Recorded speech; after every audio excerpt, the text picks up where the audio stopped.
Honda Motor Corporation is an unloved stock. It's trading at 6 times EBITDA as a 10% free cash flow yield. In order to outperform the market, you have to invest what the market is not, and Honda is definitely not in the market. Stick with me. I'm going to make the case for Honda Motor Corporation. You ready? Let's get to work. Hello, welcome to Rational Investing. My name is Cameron Stewart, CFA. This week up, Honda Motor Corporation. We're going to take a dive into this unloved stock and figure out how much hard money, how much jack this company makes. If you bought it today, held it for a decade, how much do you think it could work? We're going to begin by looking at the 5 key attributes that we use in this channel to underwrite each stock that warrants further due diligence. Number 1, revenue growth. Number 2, earnings growth. Number 3, strong free cash flow. Number 4, low debt. Number 5, a well-priced stock. What is a well-priced stock? It's a stock that has a conservative forecast and is priced such to beat the market. All right, let's take a look at Diogo's work here as one of the analysts in the Cash Flow Club, producing one of the 200 stocks that we review on a deep dive of how much cash this business actually makes. If you want to check this out, join the Cash Flow Club at cashflowinvestingpro.com. He gives a great review of revenue for the business and adjusted free cash flow. It's been roughly flat for a long time with a spike recently in earnings, which we believe will revert back to normal, but they definitely had a big year last year with some inventory adjustments that boosted cash flow. And what are they doing with that cash flow? Well, you can see the adjusted cash flow is growing with this kind of one-time pop that we think will revert back to the average. But what they're doing is they're buying down debt. You can see the debt number here from 3 times to 2.6 times EBITDA has fallen by a full turn of EBITDA. That's great. Meanwhile, the market value of the company, the enterprise value, has also fallen from 8 to 6.5 times. The stock has gotten cheaper as it's becoming less leveraged as well. And what are they doing with the free cash flow? Well, they're buying back stock, and they're buying back a massive amount of stock. So if you're a long-term investor who likes a compounder with potential for a trifecta, let's dive into Honda. So here's their automotive sales in thousands. You can see their spike in 2019. Automotive sales come down to a low in 2024, and we expect that to kind of revert and become somewhat flat over the long term as they kind of ebb and flow.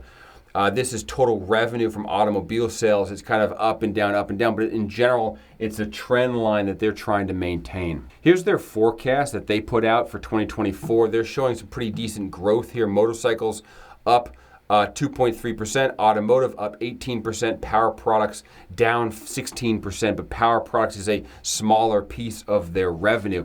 In terms of total revenue, actually, I found this very interesting. Motorcycles are 17% of their total revenue, which I thought was really, really interesting. 62% from the automotive sector. You get about 2.6% from the power tools section, and you get another 18% from the financial services sector. So they are expecting growth next year, and their forecast revenue should be up 7.6%. Operating profit, they're expecting a 20% bump in profit over the year. That's going to be really critical to their success. They need to figure out how to hit that number. And they're saying, hey, what are they going to do? Well, we're going to hit $1 trillion of operating profit in 2024 as their forecast. Good luck to them. That's a mighty jump from the 839 billion yen that they booked last year. So that's definitely up. And what are they going to do with that? Well, they're going to buy back an S-ton of stock. They're going to put 200 billion yen back into the business to buy back stock as they also continue to pay a dividend and buy down debt. So they are doing what's necessary to right the balance sheet and wait for the market to give them the respect that they deserve for the earnings power that they have. The other thing I thought was very interesting when looking at Honda is that they own a lot of the underlying manufacturing capability for their products. They own the factories that make the engine, the transmission, the frame of the car. A lot of car manufacturers outsource all of it.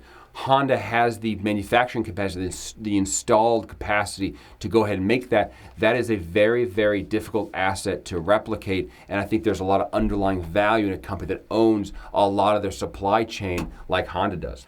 All right, let's dive into the one-pager for Honda Motor Corporation. So we've converted these yen figures into dollars to give you an idea how they've been performing 2014 total revenue was $122 billion in revenue, and that has been flat for a decade. So 122, 110, 130, 123, 144, 142, kind of a peak in 2018, and then down 138, 122, 122, 126. Last year, $126 billion of revenue, which is flat. EBITDA did not fare well. EBITDA was negative for the decade.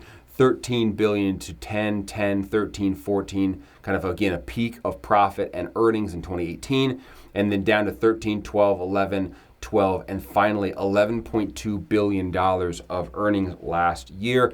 They're acknowledging that they need to revert that higher, and so I would be watching this stock, reading the quarterly reports, making sure that management is executing on their plan. That's going to be critical for them to turn the stock around. If they can hit the plan, grow operating profit, then I think they've got a shot at really doing something for the business out long term.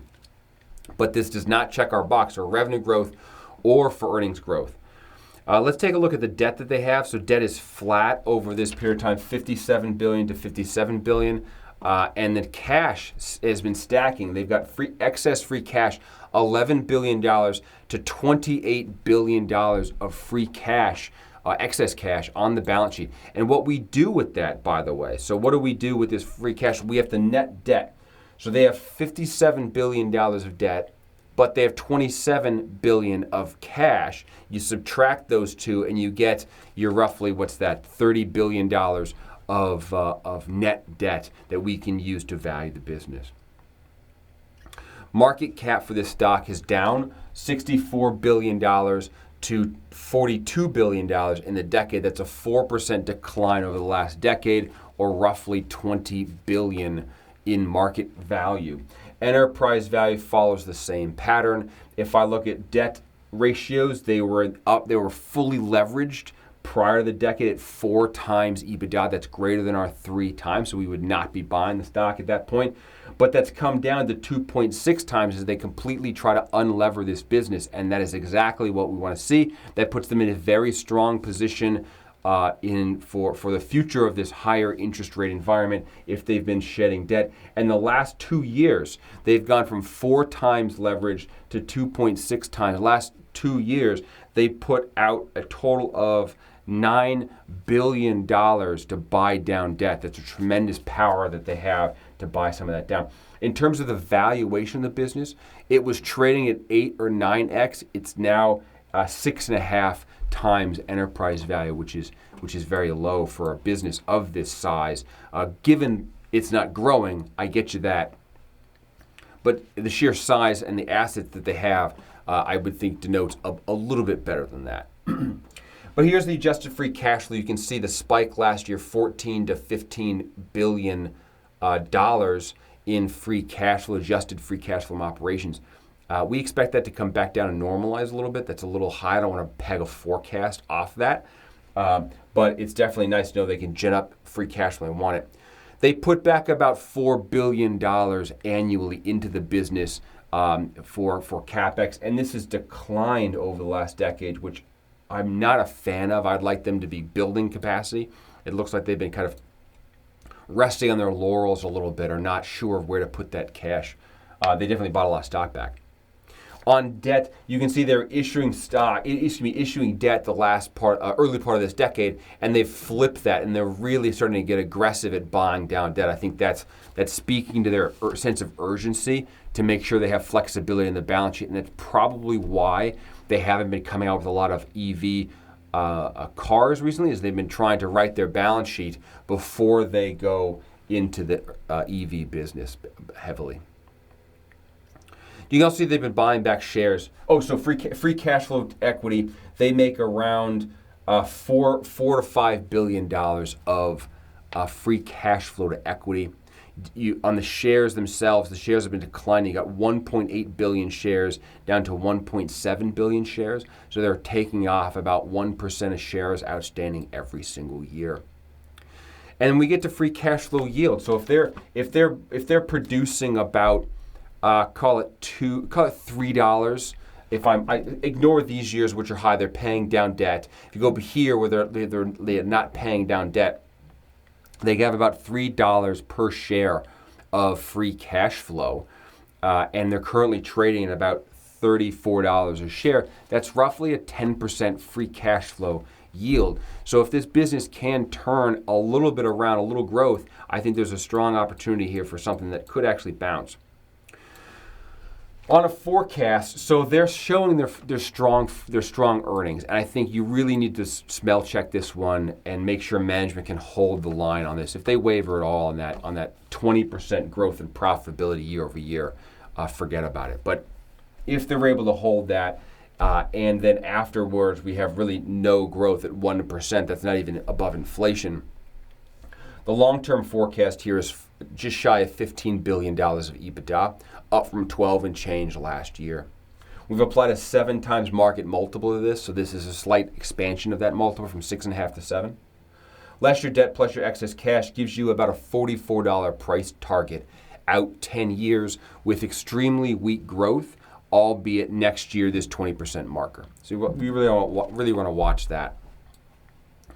If I look at a per share basis, the free cash flow, so we're dropping free cash flow by 50% again because we believe the last 2 years were kind of abnormally high. We're going to normalize that and then run that out in the future at a 1%. So you're talking $3 to $3.50 per share in cash out 10 years with a 9% free cash flow yield. That gives you $38 on a share. If we put this into an IRR, and this is where it gets kind of interesting, you're buying a stock at $34. The stock is yielding roughly 10% free cash flow. Here, they can dividend that out or they can buy back stock. Either way, you get the appreciation, which is great. If they choose to reinvest it, hopefully they reinvest it effectively and they can actually turn the tide and grow this business. If they do that, they should get some kind of earnings expansion or market multiple expansion, which will leap the business in price much higher than we have here. But in this case, you're exiting at $41 a share out 10 years, and you get a 13% annual growth rate on your money on a stock that doesn't need hardly any growth out long term to be able to affect that return. So very interesting stock. If we review the 5 key attributes, I think historically it is absolutely going to struggle to hit these 5. Let's review. Number 1, top line revenue growth. No, it's 0. Don't check it. Number 2, earnings growth is negative. No, check that. Strong free cash flow. We're going to check that box because it's yielding 10%. Low debt. Yes, you'll check that box because it's 2.6 times. It's come down a lot. And a well-priced stock. Yeah, I think it's well-priced because it's forecast to be above market despite the weak historical performance. So I think this is really a case of looking out forward. The entire stock market is completely ignoring Honda. And if it's yielding that much, you've got time, you're willing to wait. Might be an interesting flyer to take a look at, especially if management can turn in the performance that they're expecting this year of 2020, this coming year of 2024. Check out cashflowinvestingpro.com. If you would like a free one-pager, you can sign up via the link below for my email list. I'll send you a one-pager. Also, if you go to the website, you can join the Cash Flow Club where you get access to almost 200 stocks where we review their free cash flow and give you kind of our insight on how much we think they're worth. Also, if you're learning to do work like this, you want to become a financial analyst, I have a course that I teach people that fundamentally walks you through how to analyze stocks so that you can control the assumptions underlying the price forecast. So you're not just taking someone's word on it, you're building your own forecast, you're doing your own due diligence, which is truly the way to invest, not listening to clowns on YouTube, such as myself, or anybody at Goldman Sachs or Bank of America or Merrill Lynch. All those people have forecasts. You should be building your own. My name is Cameron Stewart. This is Rational Investing. If you like the channel, hit the subscribe button. Throw a comment down below. Let me know what stock you want to see next, and I will see you next week. Take care. Bye-bye.